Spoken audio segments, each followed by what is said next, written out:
Sebenarnya CV beliau sangat panjang sekali. NPD ini merupakan dosen Universitas Negeri Semarang. Silakan kepada Pak Dr. Parmin NPD, kami silakan.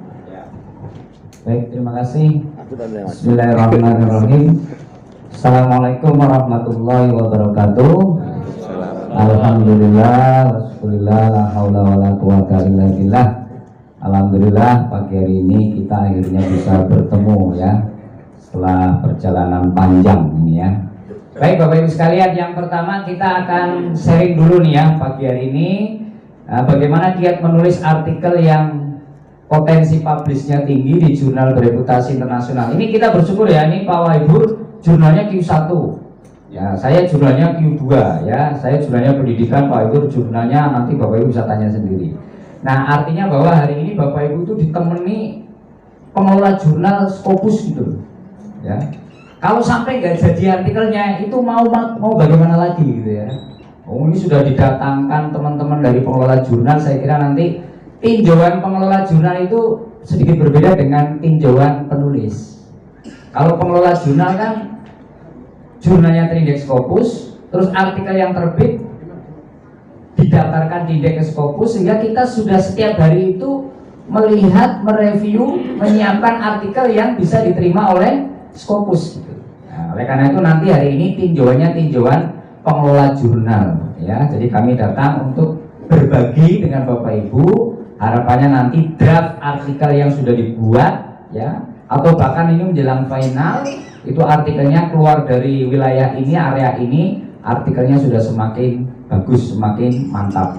Dan kami berdua juga akan malu gitu ya kalau artikel Bapak Ibu nanti keluar dari sini tidak makin mantap gitu ya. Nah, karena berarti kita berdua ke sini bukan menyelesaikan masalah, malah menambah masalah. Nah, kita ingin menggunakan prinsip pegadaian ya, mengatasi masalah tanpa masalah gitu kan. Baik Bapak Ibu, sesi saya ada 4 hal kecil ya. Satu, kita akan mencoba bagaimana sih mindset menyiapkan manuskrip yang standar untuk jurnal bereputasi. Ya ini penting, karena sebenarnya kadang-kadang teman-teman peneliti itu menyiapkan artikel setelah penelitian selesai. Bagi kita pengelola jurnal itu sebenarnya itu terlambat. Menyiapkan artikel ketika penelitian jalan itu sebenarnya juga agak terlambat. Idealnya menyiapkan artikel itu ketika mulai draft proposal penelitian. Jadi ketika kita buat draft proposal penelitian, di situ kan ada judul. Karena apa Bapak Ibu?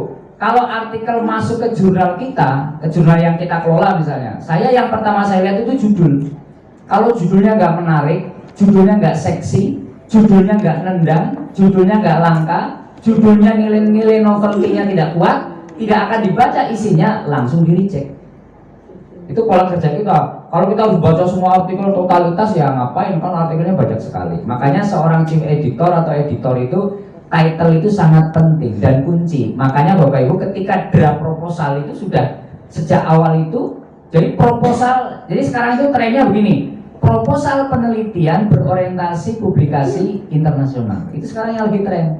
Jadi orang menyusun proposal penelitian sudah berpikir nanti publikasinya seperti apa dan harus kemana jurnalnya. Maka di kementerian, misalnya Kementerian Pendidikan dan Kebudayaan itu kalau kita ngajukan proposal saat ini, itu di luarannya itu sudah harus ditulis. Luarannya jurnal internasional, jurnalnya namanya apa, website jurnalnya apa, status tahun ini publish, accepted atau submit, harus sudah ada. Sekarang trennya seperti itu. Jadi kalau kita sudah penelitian selesai baru berpikir tentang artikel, ada anggapan pengelola jurnal begini, mau dibuat artikel kayak apapun, mau di klinik kayak apapun, diinepkan di banyak hotel sekalipun berkali-kali, kalau judulnya sudah tidak menarik, itu tidak akan menarik artikelnya. Kira-kira begitu loh Bapak Ibu. Nah oleh karena itu kita ingin seperti itu mengarahnya ya. Lalu kedua, bagaimana inovasi membangun novelty. Banyak alasan, bahkan jurnal dari Indonesia di dataran Scopus pun salah satu alasan itu ditolak itu ketika novelty artikelnya tidak kuat gitu. Nah sekarang bagaimana membangun novelty di dalam artikel kita ya. Jadi nanti Bapak Ibu kita itu nggak usah main-main ke susu-susu gitu loh. Ke susu itu berarti buru-buru, nggak usah ya. Kita pastikan dulu artikel kita novelty-nya kuat, baru bismillah kita proses gitu ya. Jadi kadang-kadang kalau sudah punya artikel satu, rasanya sudah lengkap nih artikel sampai referensi. Udah bismillah kita terjemah, lalu kita submit. Nah, nanti dulu. Kita harus pastikan kekuatan novelty itu. Bisa jadi hari ini pertemuannya bisa jadi loh nanti akan apa? Konsekuensinya menambah data baru. Melakukan riset lanjutan kecil. Harus bisa jadi seperti itu. Tidak cukup dengan apa yang ada. Baik, lanjut adalah strategi memilih jurnal. Jadi kita ini kan kepentingan secara pragmatis, mohon maaf ya, orang yang sudah doktor ingin profesor, artikel publikasi. Orang yang sedang S3 ingin lulus, artikel publikasi internasional. Orang yang ingin mulai mengumpulkan angka kredit. Orang yang ingin memang niatnya itu mempublish temuannya, semoga menjadi ilmu yang bermanfaat. Itu juga kesana arahnya. Nah, sekarang bagaimana strategi pemilihan jurnal target? Karena hari ini jurnal target itu pasca pandemi itu ada sedikit pergeseran. Hari ini jurnal predator internasional makin banyak. Hari ini mafia publikasi internasional juga makin banyak. Bahkan di Indonesia sekarang mafia publikasi juga banyak. Coba lihat di Facebook, di Instagram, penawaran-penawaran iklan bersponsor. Ya, ayo kirim ke sini artikelnya. Kami akan dampingi, akan publish ke jurnal internasional. Seperti itu banyak sekali hari ini. Efek dari pandemi ketika apa? Lapangan pekerjaan sulit. Ya, akhirnya orang masuk kepada dunia predator dan publikasi yang kemudian masuk ke mafia. Jangan sampai teman-teman di sini kita menjadi salah satu korban dari keinginan untuk mendapatkan artikel yang publish di jurnal internasional sehingga kita masuk kepada perangkap mereka. Intinya di sana itu berbayar dan berbayar. Tetapi apa yang terjadi? Rata-rata setelah publish jurnalnya kemudian jurnal yang dianggap jurnal predator. Nah, ini kan kasihan gitu teman-teman. Baik, lalu kemudian nanti kita akan simulasi. Saya sudah mencoba mereview sebuah artikel dari sini. Saya nggak tahu artikel siapa ya, nanti kita lihat. Terus sudah coba saya mohon izin saya perbaiki dikit-dikit. Nanti saya tampilkan sebagai kira-kira role model lah untuk kemudian menjadikan artikel kita nanti seperti ini. Kita kan sharing ini ya. Nanti Bapak Ibu juga akan sharing. Makin kita banyak sharing, makin kita kompilasi akan menjadi kekuatan bagi artikel kita. Nah, persoalan klasik kualitas substansi artikel kan di sini. Yang pertama, ayo nanti judul kita buat yang unik, yang menarik, yang langka, yang kalau di search ya di Google, di jurnal-jurnal itu masih jarang judul itu. Kalau judul kita itu di copy ya, kemudian dimasukkan ke Google, kemudian kita muncul banyak judul seperti punya kita itu. Nah, ini sudah menjadi salah satu pertimbangan yang kurang menarik. Ya, karena berarti sudah banyak temannya. Nanti kita akan seperti itu. Mohon maaf, mungkin nanti artikelnya tidak berubah, tapi judulnya yang kita ubah menjadi judul yang lebih menggemaskan. Seperti Bapak Ibu ini loh, menggemaskan. Tadi malam sampai jam berapa? Oh, 11 itu membuat artikel, merevisi atau mendengarkan. Hari ini kita kalau bisa mendengarkannya sebentar saja, gitu ya. Nah, Bapak Ibu perlu bekerja dengan kita semuanya. Kolaborasi penulis, jadi harus dibongkar ini. Buka pintu kolaborasi.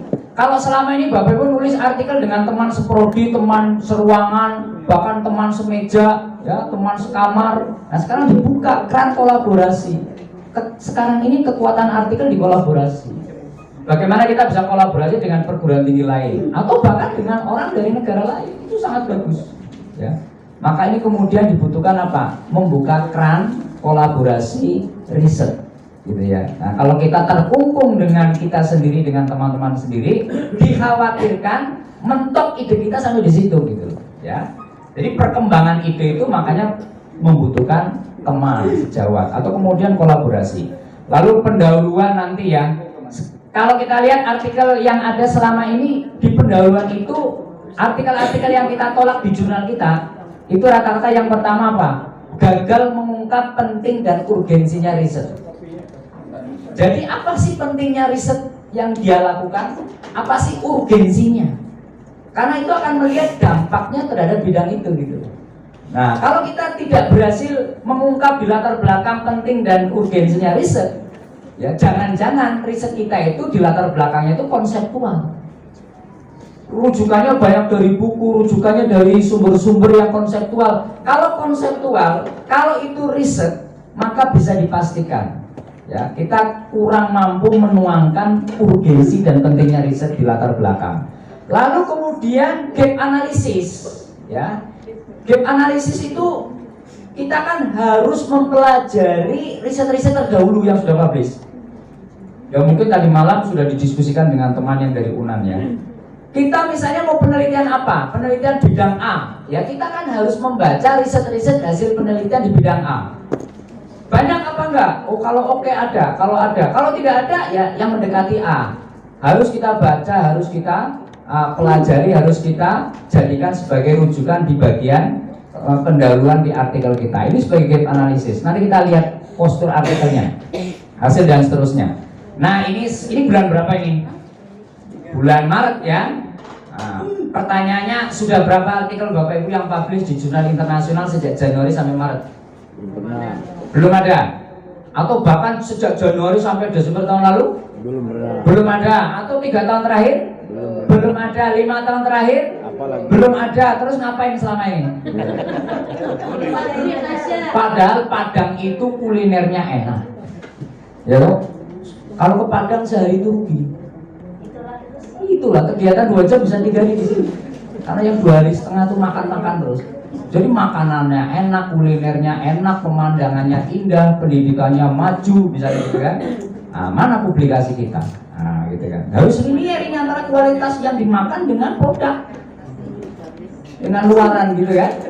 Makan enak terus, Pak, kita nggak jadi. Jangan-jangan makanan enak itu yang menghambat. Nah, maka Bapak Ibu perlu diasingkan ke gunung. Ya lah. Oh. Di sana apa yang terjadi? Berpikir keras tentang apa? Bukan tentang artikel, tapi tentang makanan yang enak tadi, gitu kan? Terus muter-muter itu tadi, nggak masalah. Ya, yang penting hidup. Ya. Nah, ini kebetulan artikel saya ya. Ini Maret kemarin. Nah, saya tahun ini sampai Maret sudah 2 artikel. Ini artikel ini pertama. Penulis pertama saya ini baru saja terbit Maret kemarin di jurnal Q2 di Rusia. Ya, saya ingin sekarang mengajak teman dari Rusia dan Ukraina buat artikel supaya jadi artikel perdamaian. Bisa nggak kita buat ya? Nah, ini kita pengelola jurnal biasa menjelajah. Kalau saya gini, saya belum pernah publish di mana? Di Rusia misalnya. Di Rusia itu ada jurnal yang jarang sekali orang Indonesia itu bisa mempublish artikel di situ. Tertantang kita. Sakit ke sana. Itu pengelola jurnal biasanya begitu. Jadi berburu, ya, berburu, bukan berburu cinta loh ya, tapi berburu jurnal ke negara-negara yang di situ orang Indonesia sepi. Ini misalnya artikel saya yang pertama. Ini artikel ini bagaimana? Intinya bagaimana sih? Intinya gini, saya cerita sedikit ya. Kalau Bapak Ibu dikasih soal pilihan ganda, kan Bapak Ibu pernah ujian ya, kasih soal pilihan ganda A, B, C, D jawabannya. Terus dikasih alasan di bawahnya. Rata-rata bagaimana? Rata-rata orang, misalnya kunci jawabannya B, soal A, B, C, D, E, B dijawab, benar, karena kuncinya B. Ada alasan di situ, alasannya bisa salah, itu masih normal kan? Option pilihan gandanya benar, alasannya salah, itu masih normal loh. Atau dibalik, option pilihan gandanya benar, alasannya benar, itu orang normal kan masih. Nah, dalam artikel ini saya tidak mengambil anak yang jawab option pilihan ganda benar alasan salah. Saya juga tidak mengambil alasan optionnya benar jawabannya benar. Bagi saya itu kondisi normal. Yang saya ambil adalah anak yang jawab optionnya salah tapi alasannya benar. Kuncinya B, dia jawab C, salah kan? Tapi alasannya menjadi benar. Aneh nggak? Aneh. Bahasa orang Jawa itu tidak waras atau setengah stres gitu lah ya. Nah itu yang laku di jurnal internasional, artikel yang tidak waras begitu, yang kita mengungkap sesuatu yang tidak normal, yang tidak alami, yang kemudian beda dengan kondisi secara rasional seperti itu tidak seperti itu. Jadi kalau Bapak Ibu mau menuangkan artikel jurnal-jurnal bereputasi internasional, tuangkanlah novelty itu yang tidak umum. Jadi orang bisa viral ketika kemudian melakukan sesuatu yang tidak umum. Menteri Agama viral ketika bicara speaker. Menteri Agama viral bicara apa lagi? Izin, halal, haram, dan seterusnya gitu kan, viral kan? Ya seperti itu artikel. Kalau mau publish seperti hanya memberitakan berita viral tadi, tetapi secara ilmiah bisa dipertanggungjawabkan. Itu namanya daya tarik gitu ya. Jadi kalau Bapak Ibu membuat artikel memberi bubur kacang hijau kepada bayi biar tambah berat badannya. Nggak menarik, mau kayak apapun penelitiannya. Kalau dikasih bubur kacang hijau sama nggak dikasih ya berat, jelas berat yang dikasih bubur, gitu kan? Atau gini, membuat suami tersenyum dengan berdandan dan tidak membandingkan. Senyum dandan dengan tidak, suami tersenyum ya jelas yang dandan tuh. Itu normal kan? Tapi bagaimana istri nggak pernah dandan, suami tersenyum? Bisa nggak? Bisa, karena mengizinkan suaminya, misalnya ada lagi yang lain gitu, gitu kan? Ya kan? Itu sepopus dibuat tuh. Ya, dengarkan tuh. Nah, gitu kan? Dengar. Nah, terus ini Helian ini Q1, ya. Ini juga sama, jadi dia juga. Jadi kalau bisa kita itu setahun itu ya 3 atau 4 artikel atau 5 di Scopus dengan 5-4 jurnal berbeda. Gak usah ke jurnal sendiri, saya dengan Bapak Ibu nggak doyan lagi, nggak mau lagi lah untuk sabit ke jurnal sendiri. Nggak diakui orang lah. Aduh, jurnal sendiri wajar saja gitu kan. Nah, nggak usah, kita jurnal sendiri kita tinggalkan aja. Kita berburu ke jurnal-jurnal lain. Nah seperti itu Bapak Ibu. Nah itu yang kita harapkan pertemuan hari ini. Lalu kemudian saya yang tidak ingin panjang-panjang. Saya ingin masuk ke sini aja. Artikelnya. Nah, kelihatannya Bapak Ibu semalam sudah puas juga ya. Ini kelihatan artikelnya? Bu Linda mana Bu Linda? Lisna ya, mana Lisna? Oh tepat berarti saya milihnya. Karena biasanya saya memang kalau artikel yang saya bantu pertama itu yang milik ibu-ibu. Bagi saya semua laki-laki ini pesaing hidup. Bisa dibantu setelah semua ibu-ibu kita bantu. Itu pun kalau ada tenaga lebih gitu kan. Laki-laki kumisan kok dibantu gitu kan.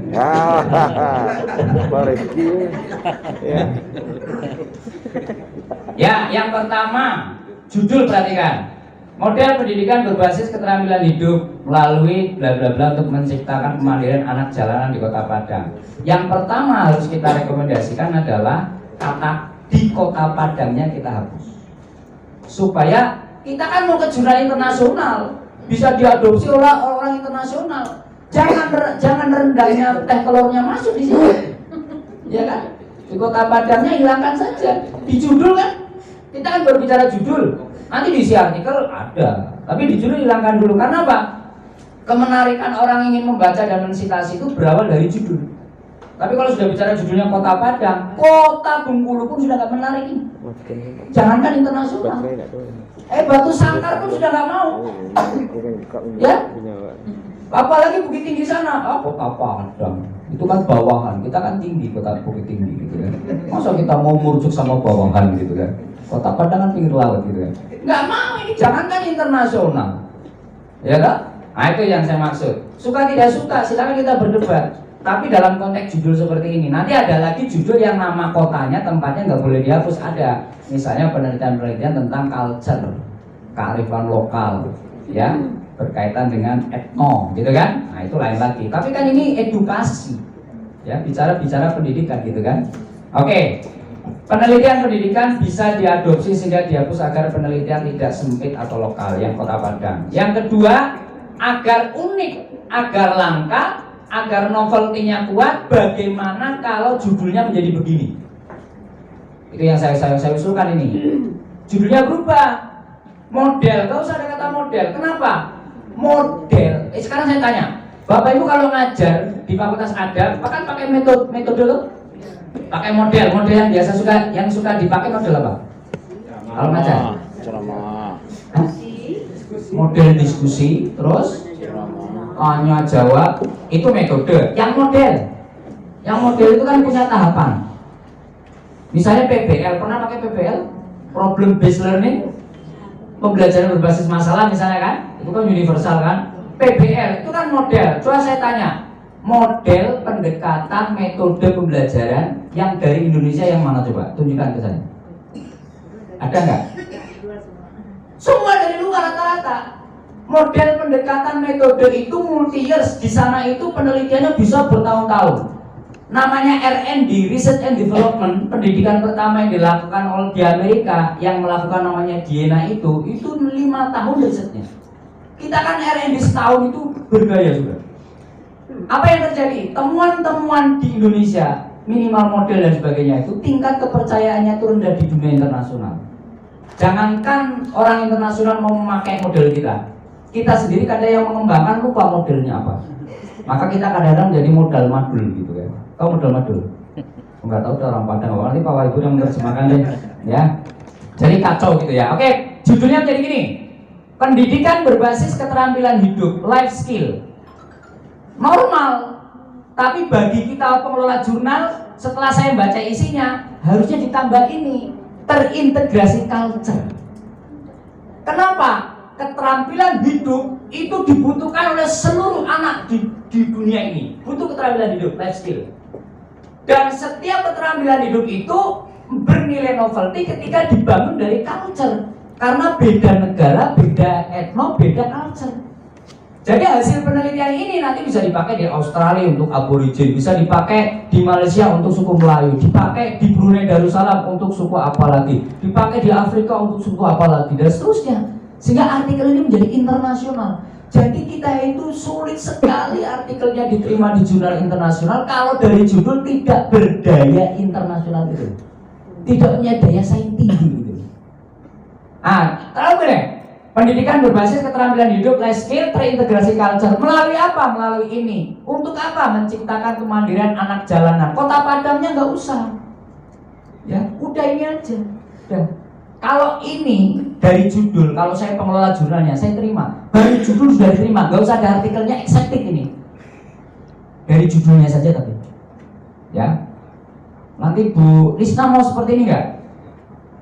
Mau, kalau nanti saya dampingi khusus Bu. Yang bapak-bapak gak usah marry, urus sendiri lah, laki-laki kok. Nanti laki-laki sama papa ibu aja. Ini, kalau ini judulnya, wah daya novelty-nya tinggi. Kenapa tinggi? Semua keterampilan hidup dibutuhkan oleh anak. Anaknya anak jalanan lagi. Ini kekuatan bagus. Anak biasa gak apa-apa, tapi anak jalanan ini spesial. Ternyata dibangun dari sebuah culture. Nanti penelitian ini akan ketemu. Kayak apa? Di mana culture itu masuk? Bagaimana culture itu masuk? Bagaimana culture itu berproses? Bagaimana culture itu membuat anak itu memiliki keterampilan hidup pada anak-anak jalanan? Itu novelty-nya sudah 3, kuat sekali. Ya. Ini Q1 bahkan Q16 mau menerima itu. Kalau ada jurnal seperti itu ya. Nah ini yang saya maksud. Coba nanti judul Bapak Ibu silakan dibuka, dilihat. Kalau judulnya masih kelas-kelasan di sekitar kita itu, ya, misalnya ini bla bla bla bla bla, coba lihat lagi nanti, ya. Itu yang pertama. Yang kedua, saya sudah langsung novelty, integrasi culture dalam keterampilan hidup, menciptakan kemandirian anak jalanan dengan cara baru. Dua ini nilai novelty-nya tinggi, makanya selalu kalau kita menulis, saya dengan Pak Waribur kalau nulis judul penelitian, langsung di bawahnya novelty-nya langsung. Novelty-nya 1, 2, ini jualan kita di sini. Artikel kita menjadi diterima di jurnal internasional gara-gara ini loh novelty-nya. Coba Bapak Ibu lihat judulnya, temukan novelty di judul Bapak Ibu. Kalau belum berhasil menemukan novelty-nya, nah perlu kita ajak minum teh telur lagi, ya. Nah, atau smoking lah. Setelah smoking biasanya bapak-bapak kan ada ide tuh, kamar mandi sambil gitu. Keluar, gimana judulnya Pak? Waduh gak mikir judul saya, memikirkan yang lain gitu kan. Ternyata memikirkan pujaan hati. Wah kacau kalau begitu. Oke, 1 itu baru judul ini. Nah, terus abstrak, ya. Yang kedua, saya punya surat dari Scopus itu. Halo Mister, kalau mau lihat artikel bagus tuh nggak usah dibaca artikelnya. Apa yang dilihat 3 bagian saja. Apa itu? Title, abstrak, referensi. 3 itu saja, setelah itu proses review. Kalau title-nya nggak bagus, langsung reject kalau saya. Saya sering tuh di kantor tuh, Pak, minggu ini masuk 20 artikel Pak, dari berbagai negara, mana artikelnya? Tolak, diterima. Yang 19 tolak, 1 terima. Baru lihat judul. Setelah judul oke, abstrak oke, referensi oke, kalau saya langsung proses review. Berarti ada peluang diterima. Tapi kalau di judul saja sudah tidak masuk, tidak disukai, tidak masuk, tidak menarik bagi chief editor dan editor jurnalnya, maka abstrak dan seterusnya tidak dilihat. Capek-capek buat, kasihan jadi. Ya. Oke, abstrak sekarang. Lengkapi abstrak secara normatif, ya. Nah, contoh begini. nanti Bu Lisna ya. Latar belakang di abstrak munculkan. Kita bicara abstrak normal dulu, nanti gaya selingkuh Junaid beda-beda. Ya. Latar belakang di abstrak munculkan dulu 1-2 kalimat yang tajam, paling penting. Apa itu misalnya? Kondisi anak jalanan yang mengkhawatirkan. Secara universal, peluang terjadinya di negara lain juga. Jadi kalimat di latar belakang 1-2 kalimat itu kalau kita tulis, kita rangkai, orang yang membaca, orang Australia, orang Singapura pun tertarik gitu. Karena dia akan, ini saya butuh ini, karena di tempat saya juga ada nih. Orang di Afrika, saya butuh ini nih, di tempat saya juga ada kondisi seperti ini, gitu loh. Jangan kondisi Padang sini, jangan berpikir lokal gitu, ya. Lalu kemudian, mengapa anak jalanan perlu mandiri, misalnya gitu kan? Mengapa anak jalanan perlu mandiri? Bukankah dia selama ini sudah mandiri, minta-minta? Mandiri yang seperti apa yang diinginkan? Kan itu menarik gitu ya. Coba klik bawahnya. Saya suka bertanya lagi. Terus bicara tujuan penelitian menemukan.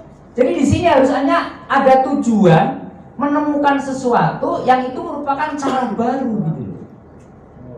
Jadi Bapak Ibu tujuan boleh 1, 2, 3, 4, 5, tapi di abstrak itu tujuannya kan satu saja cukup. Yang kunci menemukan apa, menciptakan apa. Jadi cara baru. Coba pikirkan Bapak Ibu tujuan penelitian kita ini sebagai cara baru. Sesuatu yang baru atau cara baru ya, itu kalau mau kita bicara novelty.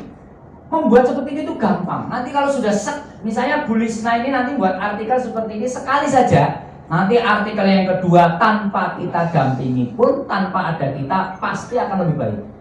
Karena pengalaman dari ini, makanya ayo standar tinggi dulu. Artikel seperti ini, kalaupun di Scopus ditolak, jatuh-jatuhnya di posisi di Scopus itu semuanya akan menerima rata-rata.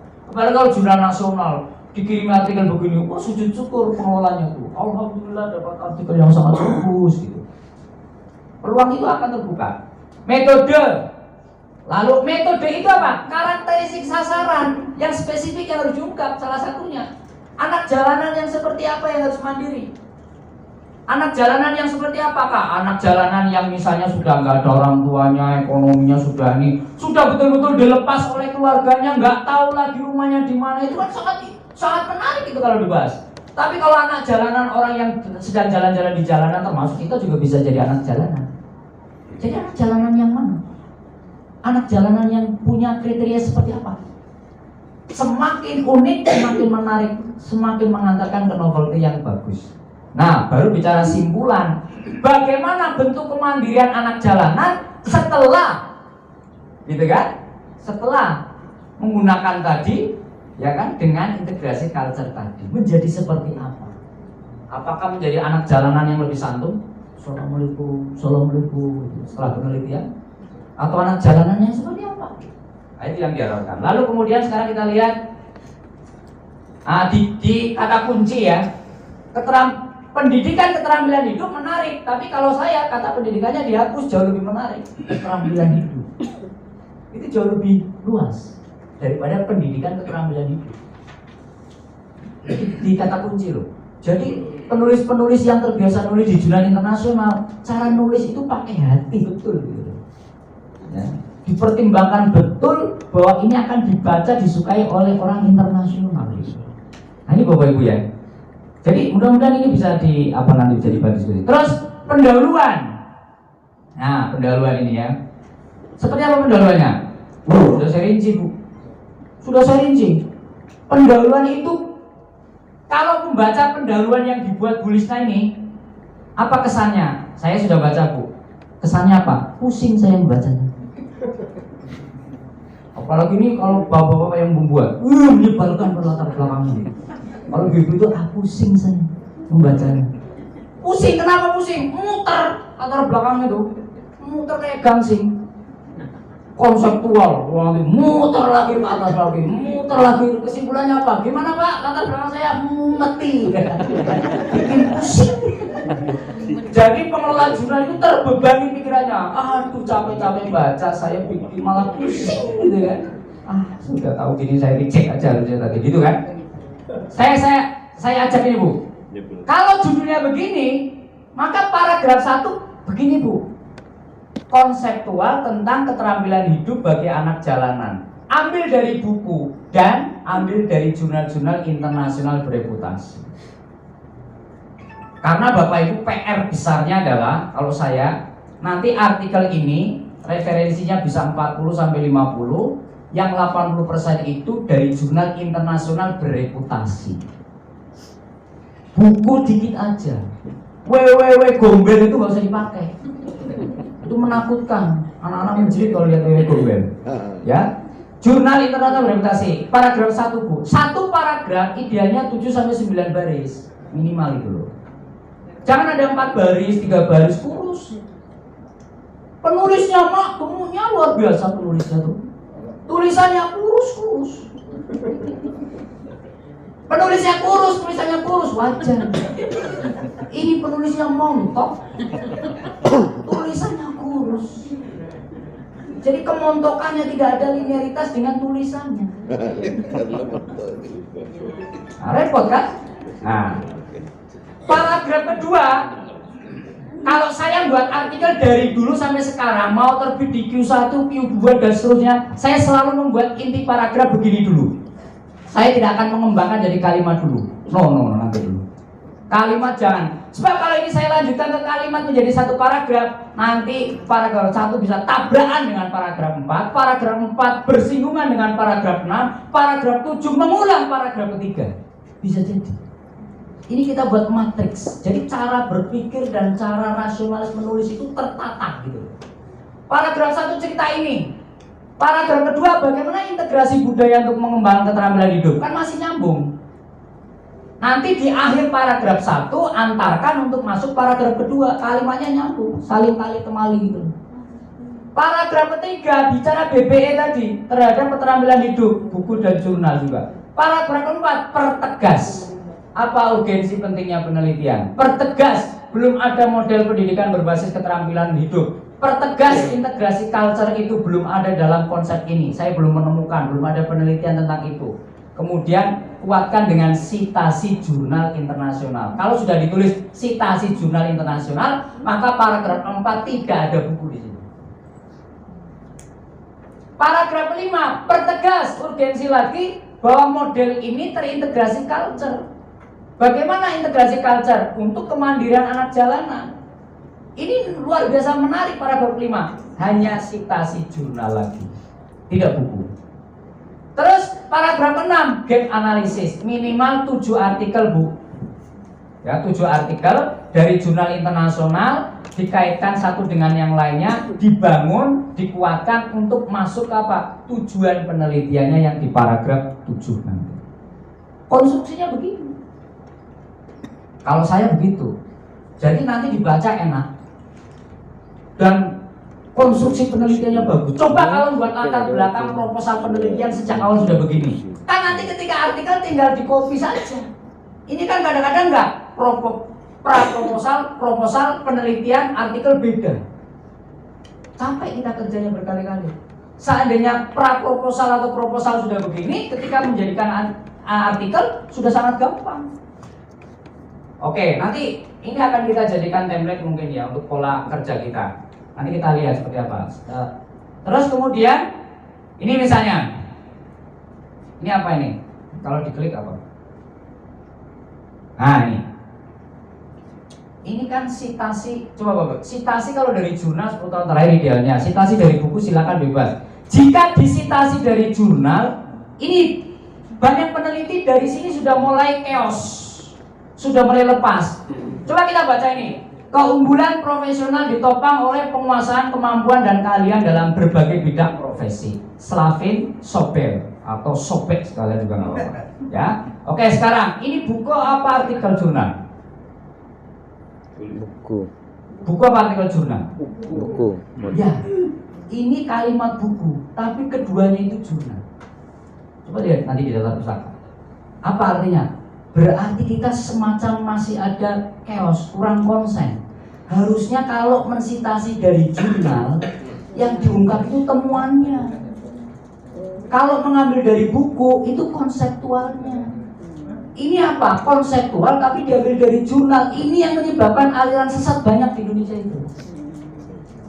Kenapa? Karena harusnya temuan yang diambil malah konsepnya. Kalau yang diambil konsep dari jurnal itu lemah, memang. Jurnal itu nilai kekuatannya di temuan. Nanti dari artikel-artikel jurnalnya orang itu membuat buku. Nah itu jadi konsep di situ, diambil konsepnya. Mahasiswa S1, S2, S3. Saya sih kalau saya uji mahasiswa S2, S3 itu saya tanya, ini ambil dari mana? Jurnal Pak. Ini adalah dididik kok jurnal. Adalah itu apa? Konseptual Pak. Kan kayak di buku tuh, definisi. Kenapa ambil dari jurnal? Betulkah orang itu mendefinisikan itu? Tidak. Karena banyak turunan sitasi yang salah. Diambil dari buku, terus turun lagi pada turunan ke-7 itu konsepnya sudah bengkok. Kenapa bengkok? Karena terjadi seperti itu. Saya menulis artikel. Di artikel saya tulis LCD adalah bla bla bla bla bla bla. Itu di dalam artikel saya. Oleh si yang mensitasi yang ditulis nama saya. Nama saya tahun 2022 LCD adalah. Salah nggak ngambilnya? Ya salah. Saya LCD itu adalah ngambil dari orang lain. Mana ada saya mendefinisikan LCD? Kebetulan dia di dalam artikel saya, kenapa diambil disitasi itu dari saya? Itu aliran sesat artikel begitu muncul akhirnya. Ya karena pola sitasi. Makanya tolong nanti kalau sitasi dari buku ambil konseptualnya. Kalau sitasi dari jurnal ambil temuannya. Itu yang saya maksud ya. Terus maju lagi. Saya nggak akan banyak-banyak di sini karena di atas sudah rinci. Nah ini metode penelitian. Bu Lisna ya. Saya bantu lagi Bu. Metode penelitian Ibu tata lagi. Tuh 2, 3, 4, 5 paragraf. Isinya begini. Perhatikan yang ini. Penelitian dan pengembangan merupakan penelitian yang digunakan untuk mengembangkan atau memvalidasi produk-produk yang digunakan dalam pendidikan dan pembelajaran. Pertanyaan saya, ini metode apa kajian pustaka? Ini pertanyaan saya, ini metode apa kajian pustaka? Ini kajian pustaka. Mengapa di metode penelitian ada kajian pustaka? Oke, silakan berdebat gaya selingkuh. Tapi bagi saya ya selama ini di metode penelitian, apalagi artikel-artikel yang terbit di jurnal kita, pelanggaran besar itu. Kalau di metode penelitian mendefinisikan sesuatu, itu kan mendefinisikan. Ini harusnya apa? Harusnya begini. Penelitian dan pengembangan dalam penelitian ini akan mengembangkan model. Tadi bla bla bla bla bla bla yang diintegrasikan dengan budaya bla bla bla bla gitu. Teknis operasional, namanya metode penelitian, bukan kajian pustaka. Kalau kajian pustaka, kajian referensi silakan ini. Ada lagi populasi dan sampel. Populasi adalah bukan di sini. Sampel di sini adalah bukan di sini. Apa populasinya? Siapa populasinya? Berapa populasinya? Berapa sampelnya? Itu yang di sini gitu.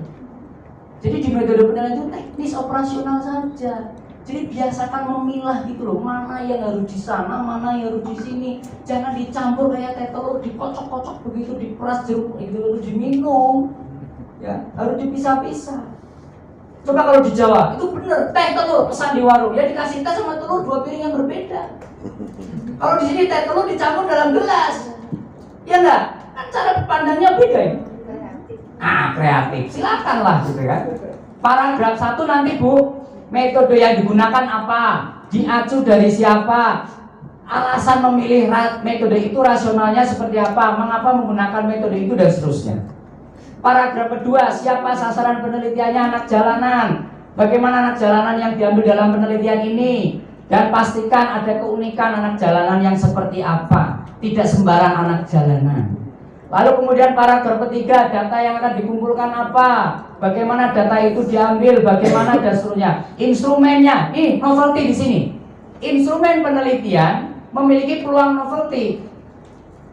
Kalau bicara metode penelitiannya apa? Milik orang. Book and goal misalnya. Bicara sasaran penelitiannya apa itu hanya menjelaskan. Bicara data yang mau dikumpulkan itu apa hanya menjelaskan juga. Tapi sudah bicara instrumen di sini peluang novelty. Karena instrumen itu alat yang kita pakai untuk ngambil data. Alat ini dikembangkan peneliti, uji coba peneliti, validasi, diuji coba, kemudian menjadi prasyarat dipakai. Maka di situ peluang novelty, kebaruan instrumen. Sama-sama wawancara, tapi wawancara yang dibuat oleh orang yang berpikir novelty mesti berbeda dengan instrumen wawancara yang dibuat biasa saja. Nah, ini memang gak mudah, tapi Di instrumen itu jangan disia-siakan. Di situ apa? Kita bisa menghasilkan sebuah alat pengumpulan data yang apa? Memiliki kebaharuan. Sekecil apapun peluang itu, gitu. Jangan disia-siakan di sini. Baru analisis data yang lengkap diformulasikan dengan rumus, silakan dideskripsikan, silakan, dan seterusnya dan seterusnya. Ini di metode. Ya, lalu kemudian karena ini proposal gitu. Nah, ini sudah jelas kalau ini. Nah, ini hasil.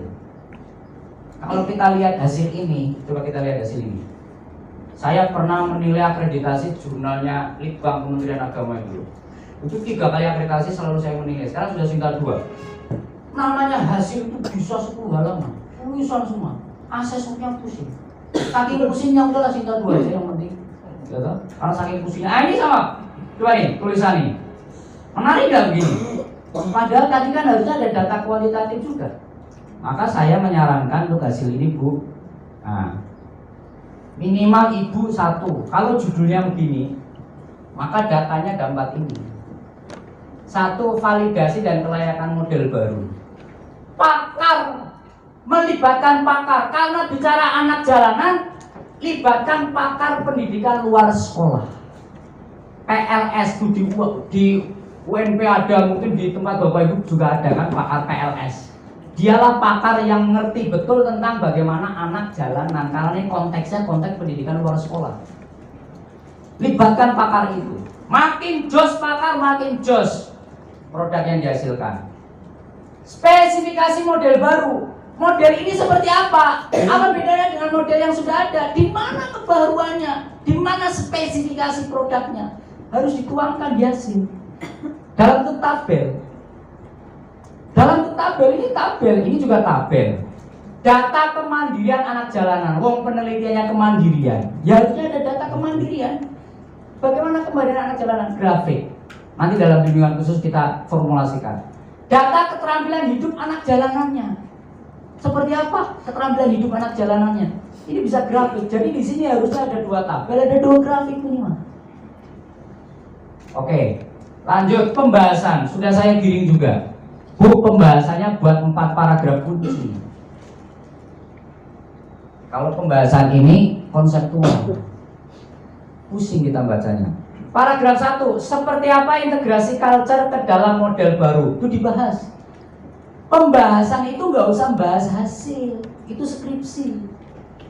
Kalau kita mau bicara artikel jurnal internasional, yang dibahas itu novelty temuannya, lebih bagus ke situ.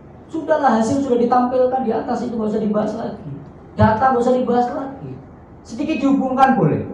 Seperti apa integrasi culture ke dalam model baru yang dihasilkan sehingga berdampak pada keterampilan hidup anak jalanan. Sitasi, harus ada sitasi di pembahasan ini. Artikel jurnal internasional minimal 2 dari 5 tahun terakhir, itu lebih bagus. 5 tahun terakhir. Paragraf kedua, seperti apa model baru yang dihasilkan berdampak pada keterampilan hidup anak jalanan.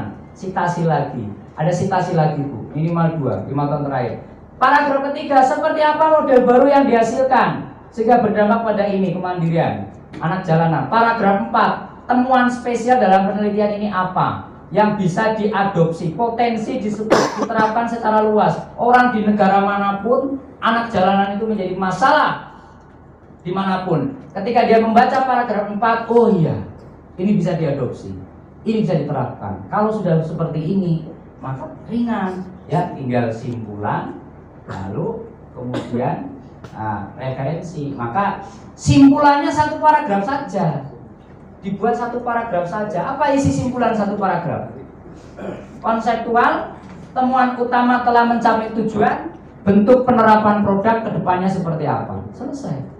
Simpulan 1 paragraf saja, nggak usah banyak-banyak. Terus kemudian baru referensi. Nah, idealnya ini 40 minimal dengan 30 jurnal internasional. Pastikan tidak ada satupun jurnal predator yang kita sitasi, yang kita rujuk. Selesai. Nah, begitu kira-kira Bapak Ibu ya.